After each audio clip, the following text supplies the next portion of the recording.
Тук, дето сме разели дървета, дето останало. И трябва да се изчисти всичко, да може багера да мине, да разчисти хубаво и да бъде готов терена за крановите тук. Какво ще се прави тук? Тук ще се прави, този мост ще се дигне 20 см нагоре и ще се сменят всички лагери. Защо? Защото тези лагери на всеки 30 години трябва да се сменят, ама той не е сменен от 50 години. Те имат давност толкова, 30 години. И зато и трябва да се дигне нагоре и да се сменят всичките лагери. И това е. Друго няма.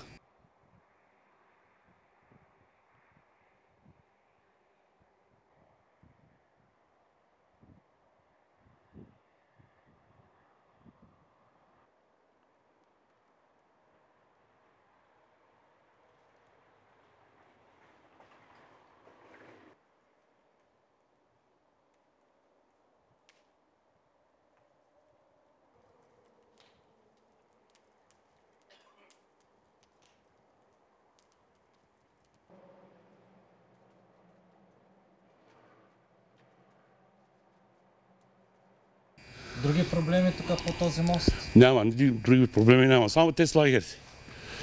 Като се подигни с крекове, с кранове и се сменят нови, ще се сложат и пак на същото място ще се поставят и ще се пусне движението. Това е положението. Колко време ще отнеме това? Това ще отнеме 1 месец. Около месец? Да. Тук дали ще има укрепване на самите устои на моста? Не. Те са разбутани плочи. Тези плочки ще се махнат и ще се сложат нови плочки там. Те отсреща пак, както виждате, и те ще се махнат и ще се подравни и ще се сложи нови плочи. Това е. Ще трябва да бъде справено движението. Тоест, от тук трябва да спира движението. Няма да минава никой отгоре. Защото нали се дигни моста нагоре с 20 сантима и няма как да се минава. Ще обикаляте оттатък. От 10-то и те ще минават. Това е.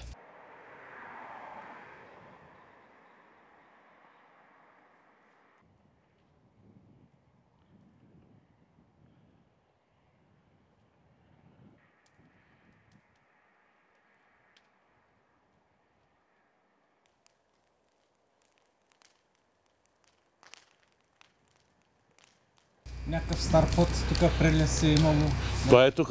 Е тук. Ама той? Това вече не съществува. От време било. Преди 50 години. Това е положението. Ние сме да чистим тук, да подравним, да подготвим за другата техника. Това е. Старият път е минавал тук между тези два бетонни стълба. Имало е и ЖП прелез, но е премахнат.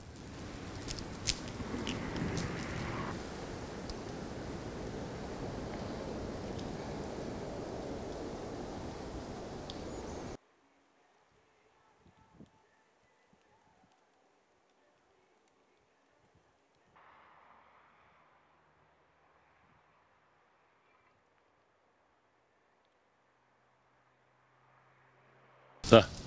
И къде тук е това? Той е черното, дето се вижда. Какво е това? Това е пластмасова шайба му викат. Лагери. Аха. И то ли е всъщност, което е проблемното? Това е проблем. Друг проблем няма на този мост. Те са от единия край 2 и от другия край 2, така ли? Не, на всякато едно. 1, 2, 3, 4, 5, 6, 7. Тези неща. Да, да. Всъщност е тук горе. Да. Това са 7 броя. 7 оттатък, 7 тук, 7 там и 7 там. Това е.